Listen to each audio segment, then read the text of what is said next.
YouTube world, thank you for joining. I'm Gabriel Flores, also known as the one, the only, maybe Lee.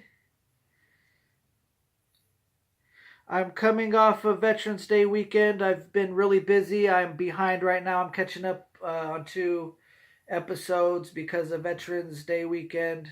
I hope you guys enjoyed your weekend and found a veteran to thank and maybe even learned about Veterans Day and gained a little bit of knowledge while it lasted. We're getting close to the finale. The finale is going to last 2 days. Last time I checked, we were about 17 days out. We're probably like 15 days out from the finale, which is going to last 2 days. And the finale is like my mountain in this life and features a famous producer. There's a climax leading up to the finale, and the climax is like the culmination of all my knowledge to this life. So it's exciting leading up to it. It's the height of the show, and then boom, we reach the finale. I really encourage you guys to stick around because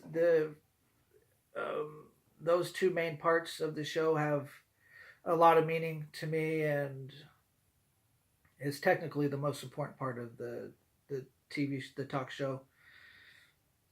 And so stick around. If you haven't already done so, go back to my playlist, check out the videos I already created so you can get caught up on the topics that we've discussed so far. Basically, a little bit about the talk show. Each morning, I gather my thoughts and ideas and present at recording time 2 main points. The first is about myself, my personal stuff, and I pair it together with another topic.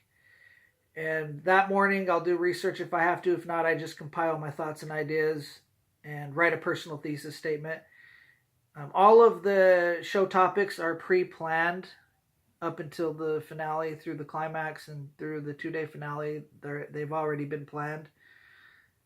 And then the day of, at 4 p.m., at 3:30, I practice.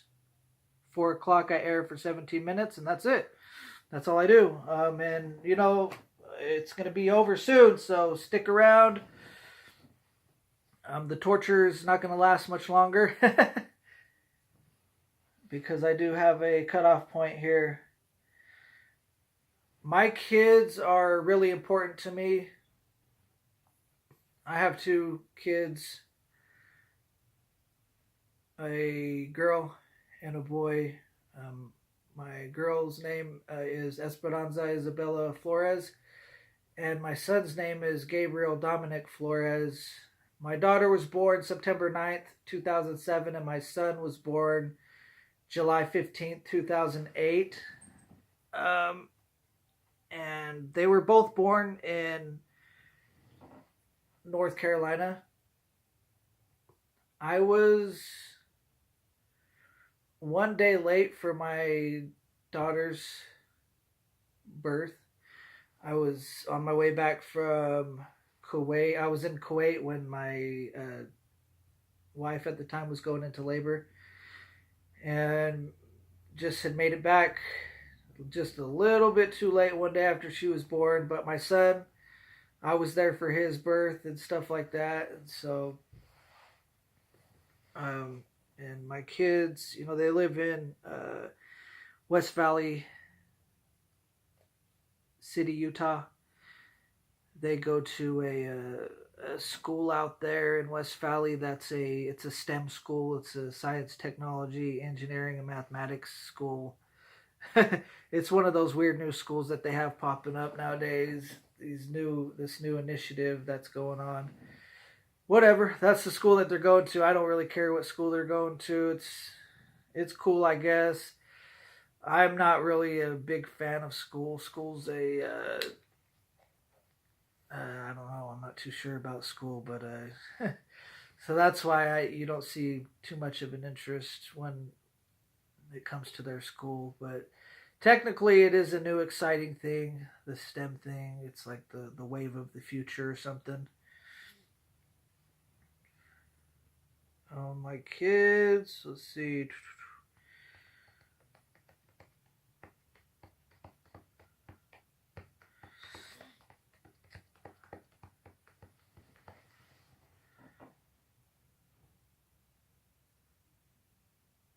They're my daughter, actually both of them, but my daughter, she's really good at remembering words to songs. She can remember songs really good. That song "Fly Like a G6," she used to sing that one. She used to say "Fly like a G6, G6." Um, who sings that? East Coast something something. The artist to that song is East Coast something something something. But anyways, in the song it goes "Fly like a G6, G6." She used to. We would be driving in the car and she would be singing that. They're really good kids. Every time I've driven with them long distances, 700 miles, 1,500 miles, 1,700 miles, they've never really cried. They were just sitting there enjoying the time, being good kids. So they're really good, disciplined children in that respect. My son, he's shy. He's kind of shy, which is kind of how I was when I was growing up. I was really shy actually growing up. I was super shy and I hated school because of that too, because I was shy. And he tends to be the same way. I think my daughter is she I think she's just a little bit more apathetic rather than being on the outgoing side. I think she's just apathetic, but that's just my assessment of it. It could be wrong. Who knows? They both like to. They're both active. They both like playing and stuff like that. I taught them how to do hopscotch one time. If you guys don't know, hopscotch is a training tool the Roman military, the Roman military developed back with the Roman Empire.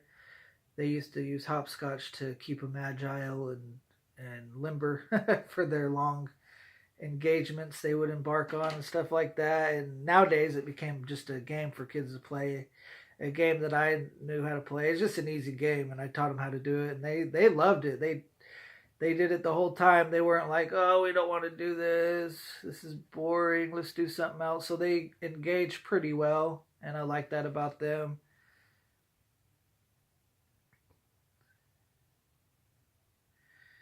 My son, I taught my son how to ride a bike. I can't remember if I taught my daughter, but I taught my son how to ride a bike. He learned really quick. He learned pretty quick. I bought him a bike for it was either Christmas or his birthday when I was working back in out there in Salt Lake. I bought him a bike, and then he didn't know how to ride a bike without training wheels, so I taught him how to ride it. He learned pretty quick. He picked it up like within a couple times. He was riding it pretty good.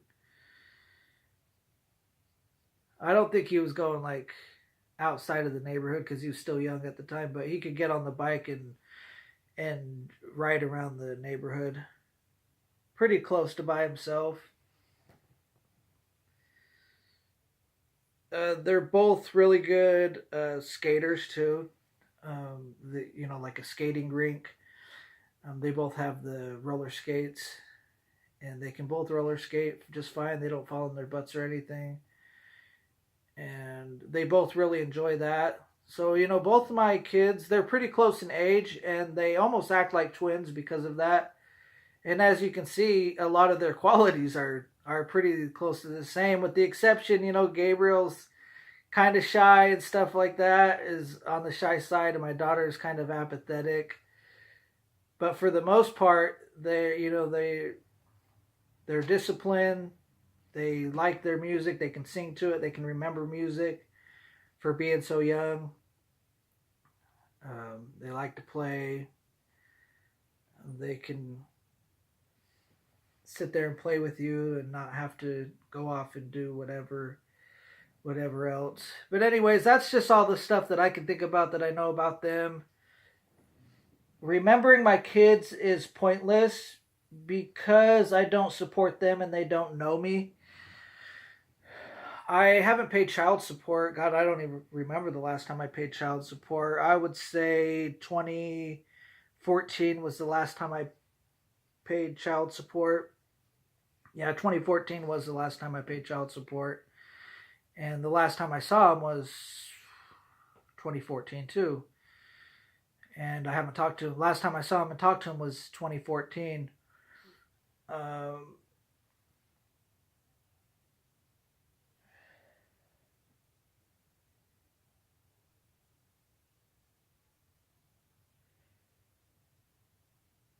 so,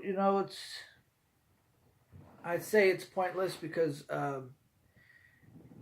they, if those two things aren't intact, if there's no relationship there, if there's no contact, then me having all these memories, it's pointless because in the future, we're not gonna know each other. There's not gonna be anything there.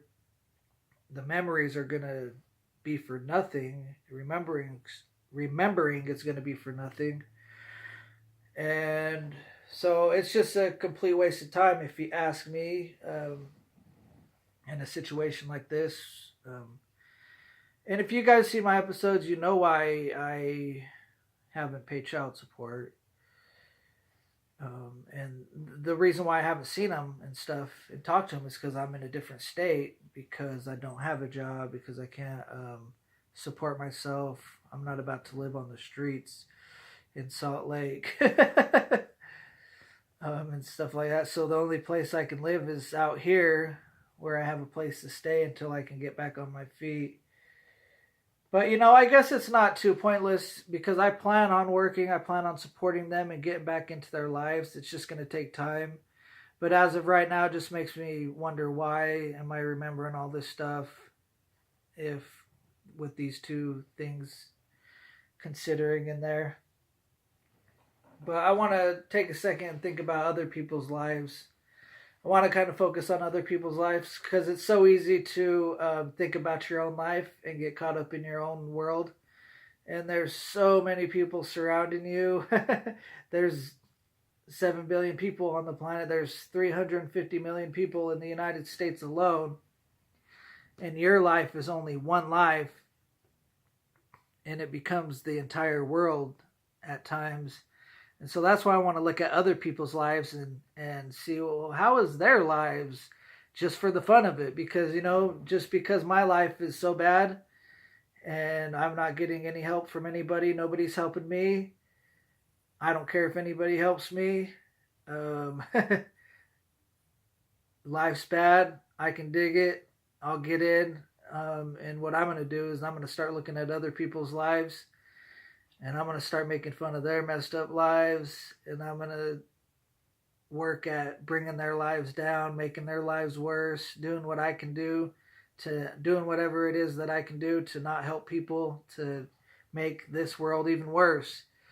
Because if there's one thing that's down my alley, is I can live a bad life. I can live in horrible conditions. I can make life bad. And it's not going to change the important things in my life. It might change some things. I'll take that back. It might, once you get there to the really bad situation, I'm not afraid to dig in and go negative and go bad and stuff like that. But I'll admit, once you get there, then some things are going to change, because it's bad. When things get bad, it's bad. It's not good. So, I'm willing to say, when things get bad, then I'll probably reconsider a few things. But at this point, I'm not afraid to say, I'm not afraid to say, because people haven't helped me, because my life's so bad, I'm going to go ahead and make fun of people who are in bad situations and make this life even worse, because I feel like I'm justified for doing that. And I don't mind doing that until the world becomes a better place, until I get help, until I get to the exact spot where I believe that I should be. Then those are the types of things and thoughts and ideas and actions I'm going to execute. So, does 50 Cent have kids? When you listen to any of 50 Cent's songs, do you hear him talking about his kids? Does he talk about kids? Does he talk about anything else other than girls and going to the club? Honestly, I haven't heard him talk about anything else other than that, and getting shot and going after cats who shot him. Haven't heard him talk about I love my kids, or dang, I missed so many days of my kids' life. Now I'm at a point of no return. What am I going to do? Now I'm just going to start doing bad because the world is a bad place. I just hear him talking about hopping up and down in the club, drinking bottles of bub, how all kinds of cats are after him and shit like that. And so, I don't think he has kids based on that, because I haven't. And then when you see him in the press, when you see him in like TMZ or in a music video, you don't see any kids. I've never seen any kids. I haven't seen him with any kids. In fact, most of the time I've seen him, he's been by himself. He doesn't even really have an entourage either. So that's kind of weird for a rapper to not have an entourage. So yeah, we don't know if he has kids, if he has a relationship with his kids. But anyways, guys, thanks for spending time with me. We'll see you guys again for my next episode. See you later.